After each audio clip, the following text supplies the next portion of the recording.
মানুহৰ কথা এতিয়ালৈকে কোনো চৰকাৰ, এয়া কংগ্ৰেছ হওক, এয়া বিজেপি হওক, এয়া এজিপি হওক, এয়া CPM হওক, এয়া PDF হওক বা UPP হওক, একদিনো কোনোদিন এই দুখীয়া মানুহৰ সমস্যাৰ সমাধান কৰিব বিচৰা নাই।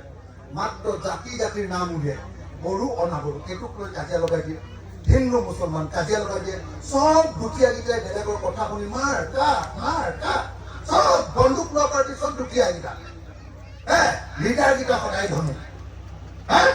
এনেকে কৰি কৰি আমাৰ অৱস্থা বেয়া। না হিন্দুৱে ভালকে খাবলৈ পাইছো, না মুছলমানে, না বড়োৱে ভালকে খাবলৈ পাইছে, না অসমীয়াই ভালকে খাবলৈ পাইছে। সেইকাৰণে মই আপোনালোকক এটাই কথা কবলৈ আহিলো, মই বিধানসভাত 126 জন MLAৰ ভিতৰত মাত্ৰ এজন MLA ৰাইজৰ দলৰ পৰা আছে।